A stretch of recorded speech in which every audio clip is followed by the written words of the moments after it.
Apa tadi kajian kita di sini? Kenapa sholat itu langsung diterima di atas langit yang ke-7? Satu tadi menunjukkan kemuliaan sholat itu, sehingga disyaratkan ada momen terbaik, yakninya di waktu sujud. Oke. Yang kedua, karena sholat itu begitu hebatnya, tentu diharapkan jangan pernah menganggap remeh. Nah gitu, karena kemuliaannya yang diremeh-remehkan gitu. Ya kan? Oke, kita lihat Ibu. Ini kan beda ya, kalau zakat tadi di Madinah saja kan, puasa di Madinah, haji di Madinah langsung saja dari malaikat Jibril. Ini dari Allah langsung. Dibawa diterimanya pun tidak di Madinah tapi di Sidratul Muntaha terus ke Mustawa, ya kan? Tapi yang boleh pernah ke situ dulu, ya kan? Tapi kalau ke Baitul Ma'mur apa kan? Ada satu masjid namanya Masjid Baitul Ma'mur. Masjid ya, tapi Baitul Ma'mur itu belum pernah. Tapi ini begitu dahsyatnya lah gitu. Nah, supaya jangan ada orang yang meremehkan sholat, ya kan? Oke, kita mulai dulu tuh. Bagaimana ancaman? Biar kita buka sama-sama. Coba buka surat Al-Mudaththir.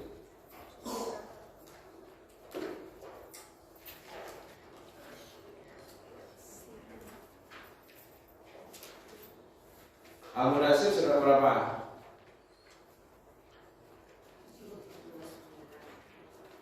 Oke, 74.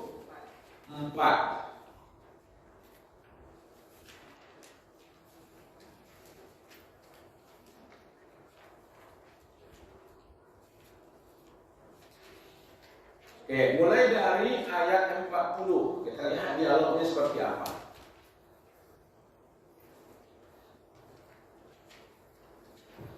Ayat 40 kata Allah di situ, a'udzubillahi minasyaitonir rajim. Fi jannatin yatasaalun. Di dalam surga orang bertanya-tanya. Al-Mudaththir 40.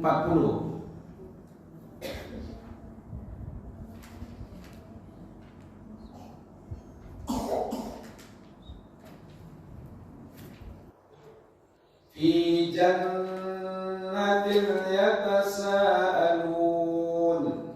Di dalam surga. Ini memang di dalam surga. Fi, di dalam. Yatasaalun, orang bertanya-tanya, bukan sekali tanya, bertanya-tanya. Apa yang ditanyakan? Anil mujrimin, tentang orang-orang yang berdosa. Ayat 41-nya. Jadi yang ditanyakan orang itu tentang orang yang berdosa. Di mana orang yang berdosa ini? Di dalam neraka. Bukan di dalam surga, di dalam neraka. Nerakanya namanya Saqar. Sin, Qaf, Ra. Ma salakakum fis Saqar. Apa yang memasukkan kamu ke dalam neraka Saqar? Di Saqar itu disebut, di satu nama neraka itu namanya neraka Saqar. Nah, yang berhubungan dengan kajian kita, mereka menjawab qalu. Apa kata mereka? Lam naku minal musallin.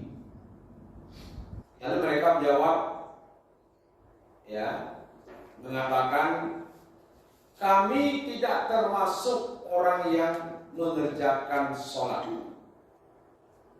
Itu yang berhubungan dengan kajian kita. Dia banyak penyebabnya dia masuk nanti ke dalam neraka itu.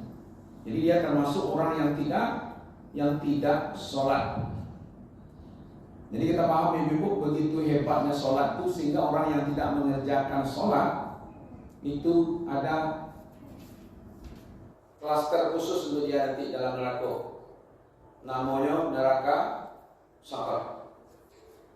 Ya. Ya, ketemu ya kan? Ya, jadi kalau ada keluarga, kita biarkan saja dia tidak sholat, ya, anak, cucu, keponakan, ipar, bisan, kakak, mama, tidak peduli ya kita. Ya, kita ajak, nanti kita sebenarnya sedang membiarkan dia terjerumus di dalam neraka sakar. Ya. Karena di sini tidak disebutkan sebenarnya dia kan bukan orang kafir ini, orang yang berdosa. Kalau orang kafir itu tidak ada sampai ini. Ya kan? Nah pastilah dia tidak sholat. Dalam surah Al-Baqarah kan sudah dijelaskan, innal ladzina kafaru min ahlil kitab wal musyrikin, ya kan? Fi nari jahannam khalidina fiha. Itu sudah kita bahas. Ya kan? Nah sekarang orang yang tidak sholat itu tempatnya di dalam neraka sakar. Siapa yang ngomong? Allah yang memerintahkan untuk melaksanakan sholat, dan Allah yang menurunkan perintah itu langsung kepada Nabi Muhammad di waktu peristiwa Isra Mi'raj, dan di tempatnya di atas langit yang ketujuh. Tidak sembarangan. Tidak langit yang pertama, tidak langit yang kedua, tidak langit yang ketiga, tapi di atas dulu lagi. Waktu makanya kira-kira murkanya Allah itu di situ ya. Begitu diterima perintah langsung, ternyata mereka tidak mau mengerjakan, maka alamatnya langsung dijadikan kini. Ya kan, tak bisa jadi alamatnya kini jadi. Tinggal pilih lah. Siapa yang tidak sholat, maka tempatnya, ulang lagi, fi jannatil yatasaalun 'anil mujrimin ma salakakum fi saqar qalu lam nakun minal musallin. Itu dia. Bertanya-tanya orang dalam surga. Bisa maksudnya seperti ini juga tuh. Dari surga tuh nyomah mana ke situ. Apa yang menyebabkan kalian masuk ke situ Tuhan? Jadi dari surga. Ya kan, bisa maksudnya seperti itu kalau perang pasir. Ya kan? Nah, sebagai ayat pendukung, ibu-ibu coba lihat. Sebagai pendukung, memang ada nggak dialog antara penghuni surga dengan penghuni neraka? Baca, buka surah Al-A'raf, surat yang ke-7, ayat 50. Al-A'raf itu surat yang ke-7. Ayat ini pendukung bahwa memang ada dialog antara penghuni surga dengan penghuni neraka. Yang mau camen itu nanti, jangan-jangan nanti yang berdialog itu suami dengan istrinya. Istrinya rajin beribadah, tapi suaminya indah. Kan ada tuh istri sholat, suami tidak sholat. Atau suaminya sholat, istrinya tidak sholat. Khawatir saya itu nanti yang terjadi gitu.